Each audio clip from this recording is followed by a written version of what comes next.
السلام عليكم ورحمة الله وبركاته. كسو دواada نعيمة kitchen waxaan idiin soo diyaarinay insha Allah muxaadaro aad ka wada heli doontaan biidin illah. muxaadaradaas oo ka hadlayso tarbiyatul awlaad ama sida ilmaha loo tarbiyeeyo. waxaynu inoo soo diyaariyay insha Allah sheekhuna Sheekh Maxamed Tayyib. ka faa'iideysi waa inaan ilaa asxaabta dhammaan Nacima kitchen ku xiran daawasho waan insha Allah.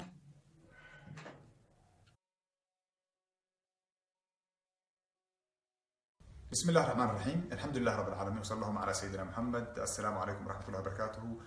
waxaan mahad celinayaa marka koobaad channelka Nacimo Kitchen baan aad u mahad celinayaa. waxaan kaloo saas kala salaamayaa asxaabta ku xiran aad baan u salaamayaa. waa walaalkiin Maxamed Tayyib. waxaan rajaynayaa biidin Allah tacaala inay noqon doonin markii soo kay dambeysay inay khayr inoo bilowday oo inoo sii socdo ayaan rajaynayaa biidin Allah tacaala. channelkan iyo meelo kale oo iyaga naftooda aan rajayn doono inaad arki doontaan mar kala duwan. shirkad kale waxaa jirta la creative shirkadda hal abuurka arrimaha iyo horumarinta arrimaha bulshada baa jirta oo iyada nafteeda anaga aanu bulshada baahideeda darteed aan u sameynay magaalada Nairobi insha Allah tacaala oo rajayn doono iyadana inaad ka faa'iideysan doontaan haddii la yiraahdo. soo dhawaada walaalaha qaaliga waxaan doonayaa galabta inaan idinla wadaago biidin Allah tacaala qodob aad iyo aad muhiim u aha ama nicmo aan dhahay nicmo weyn oo Allah subhanahu wa ta'ala uu ina siiyay inuu nagu barwaaqeeyay. nicmada iyada aha cidii uu Allah siiyo waxay mudan tahay inay barato si uga faa'iideysan lahayd. waa bishaaro Allah subhanahu wa ta'ala ayaa inoo sheegay ya Zakariya inna nubashiruka bi ghulamin ismuhu Yahya. waxa weeyaan sidoo kale waa qurux adduunyada ilaahay baa wuxuu leeyahay almaal walbanuuna ziinatu lxayaati dunya. nicmada iyadaha iyo bishaaradaas iyo quruxdaasi waa caruurta weyn. caruurta ama awlaadu waa nicmo weyn oo allayna siiyo. sidaa darteed waxaa muhiima inaan barano sidii loo hagaajin lahaa, sidii loola macaamili lahaa. marka waxaan ka hadli doonaa qodobka ugu muhiimsan markii la dhaho dhanka tarbiyada caruurta. qodobka isagina waa maxay? waa xidhiidh. haddaba waxaa isweydiin leh xidhiidhka in uu wanaagsan yahay ma jiraan wax astaan u ahaa. waxaan rabaa galabta inaan idinla wadaago astaamaha xidhiidhka wanaagsan. waalidka iyo ilmihiisa markii la dhihi karo xidhiidhkooda uu fiican yahay. waxaan rabaa inaan idinla wadaago 3 qodob oo kamid ah ayaan rabaa galabta inaan idinla wadaago. qodobka ugu horeeya ama astaanta koobaad ee la dhihi karo waalidkan iyo ilmaha xidhiidhkoodu wanaagsan yahay waa astaanta jacaylka wey. jacaylku waa muhiim. wadada loo maro maxayse tahay jacaylka waalidka iyo ilmihiisa ka dhexeeya. wadada loo maro waxaa kamid ah qodobka koobaad in uu jiro wadahadal. wadahadalkaasi waa inuu dhex maro waalidka iyo ilmihiisa. gaar ahaan waalidku ilmihiisa waa inuu sheego ilmihiisa inuu jecel yahay. waalidku ilmihiisa waa inuu ammaano oo uu ku ammaano waxa wanaagsan uu ku arkay noloshiisa, inuu ku ammaano horumarka uu ku arkay ilmihiisa. tusaale ahaan cunugaagu markuu quraanka si fiican u akhriyo ku ammaan, cunugaagu markuu is nadiifiyo ku ammaan, ilmahaagu markuu kuu sameeyo dhaganugeyl ku ammaan, ilmahaagu markuu dariska wanaajiyo ku ammaan, ilmahaagu markuu si fiican quraanka u akhriyo ku ammaan, ilmahaagu markuu muudo fiican keeno ku ammaan. maxaa loo ammaanayaa? waxa loo ammaanay waxa weeye sababtu waa maxay? waxaan wanaagsan ee ilmahan uu sameeyay haddaan lagu ammaanin ma garan karo wuxuu sameeyay wax fiican buu ahaa mise wax fiican ma ahayn. laakiin markii wixii lagu ammaano ilmihii wixii uu sii wadayaa. nabigeenu sallallahu alayhi wasallam sidaas ayuu sameyn jiray asxaabtiisa. dabcan wuxuu la mid ahaa waalid buu ahaa ummadda dhan, macallin buu u ahaa. booska adigu aad ka taagan tahay saas oo kale waa ku dayasho wanaagsan ayuu dadka dhan buu barbaarin jiray nabigu sallallahu alayhi wasallam. asxaabtu wuu ammaani jiray, wuxuu ku ammaani jiray waxa wanaagsan oo ku arku ku ammaani jiray. abubakar as-siddiq, cumar faaruq, waxaasoo dhan nabigeena ayaa maaragtay laga bartay.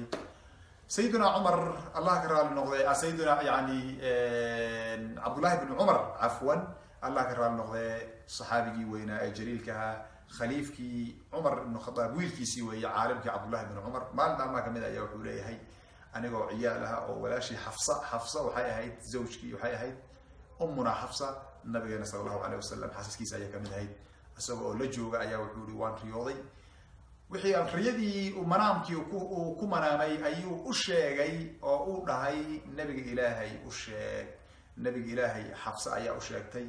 markii ay u sheegtay qisadii isaga ahaa hal eray oo nicmo lahaaday addoonkaan Abdullah bin Umar ayaa nicmo lahaaday isagoo doonay inuu dareensiiyo wanaagga uu leeyahay laakiin haddii habeenkii muddada la caawiyo fiiri ammaan buu ka hormariyey laanna wuxuu rabaa salaatuleyl inuu u istaago ammaanta ayaan ka rabaa usoo qaadanay nabigeenu saas waxa qodobka kale muhiimka ah ee waalidka laga rabo wuxuu yahay waa in uu ilmihiisa bihin uu ku sameeyo waxa loo yaqaano hab ama inuu ilmihiisa damma ku sameeyo markuu arko iskuulka ka yimaado masaajidka ka yimaado meel ka yimaado guriga soo waalidku ilmihiisa inuu habsiiyo ayaa loo baahan yahay habsiintaas waxaa loo baahan yahay inuu kalsooni buu ka helayaa ilmaha waalidka waxaa laga rabaa maalin walba qaybo kamid a waxay tahay muhiimadaha ka sheekeeya arrimaha tarbiyada wuxuu u baahan yahay waalidku ilmihiisa inuu ka dhunkado madaxa inuu ka dhunkado labada dhaban inuu ka dhunkado labada gacmood in uu kaloo wuxuu u baahan yahay ilmihiisa madaxa u salaaxa yawmiyan waxaa kaloo u baahan yahay qadaadka qaybta dambana inuu u salaaxo waxaa kaloo u baahan yahay wejiga inuu saasoo kale ilmihiisa gacanta uga marmariyo iyo labada dhaban mid walbana macna ay leedahay macnaha ay leedahay waa maxay ama dhunkashadaas ama taabashadaas marka ilmahaaga aad wejiga ka dhunkanayso macnaheedu waa maxay waxay ka dhigan tahay raalli baan ka ahay marka ilmahaaga labada dhaban u salaaxaysana waa maxay waan kugu qanacsanahay marka cunugaaga aad madaxa ka taabanaysana waxay ka dhigan tahay halkii u sarreeyay baad ii saarantay ka dhigan tahay aad ka dhunkanayso midda dambana waa naxariis iyo raxmad wey sidaa daraadeed ba waxa weeyaan jacaylka haddii aan wadadaan la marin macnaheedu jacaylkaagu waa la dhamaystirko naadis qodobkii koowaad weeye haddaba su-aal baa ku weydiinayaa dhegayste maxaad ka baratay cashirkaas ka baratay waxay ka baratay ayaa lagaga baahanyahay inaad isweydiiso adigu samataya qofkaa isaga ahaa qodobkaas inaad weydiiso ayaa laga baahan yahay qodobkaasi waa qodobkii koowaad qodob labaad ayaa jira oo aada muhiim u ahaa oo isagana kutusinaya xidhiidhka wanaagsan inuu xidhiidhkaagu wanaagsan yahay aadi ilmahaada ayaa jira qodobkaas waa qodob aada muhiim ah qodobkaas waa maxay waxa weeya waa ilmahaaga inaad la wadaagto inuu wax idin dhex maro waa in aad isla wadaagtaan shaqada qayb kamid isla qabataan sheeko idin dhex marto ilmahaagu waxa uu jecel yahay magaaqood aad ka wada shaqaysaan waxa uu jecel yahay aada weydiiso ilmahaaga aad u samayso waxa uu doonayo mustaqbalka inaad isla ogaataan waxa aad ka rabtaa inaad isweydiisaan labada waalid ay isweydiiyaan kabacdina ilmahana ay ka wada sheekaystaan islana wadaagaan waqtiga fasaxa ilmaha ku jira shaqo ay jirto waalidkii ilmihiisu ay isla wadaagaan sheeko dhex marta waa inay jirto waxa cunug uu danaynaya qaybo kamid a in la isla ogaado waxay ku tusinaysaa taana xidhiidhka ayay sii xoojinaysaa qodobkaasina waa qodob aada muhiim u ahaa ilmaha wax laga wada shaqeeyo waa inay jirto oo labada waalid iyo ilmuhu ka wada shaqeynayaan qodobka isaguna waa qodobka labaad qodobka saddexaad kale wuxuu yahay ee aadka muhiimka u ahaa ee inaan galabta idinla wadaagaan doonaya biidn illahi tacala wuxuu yahay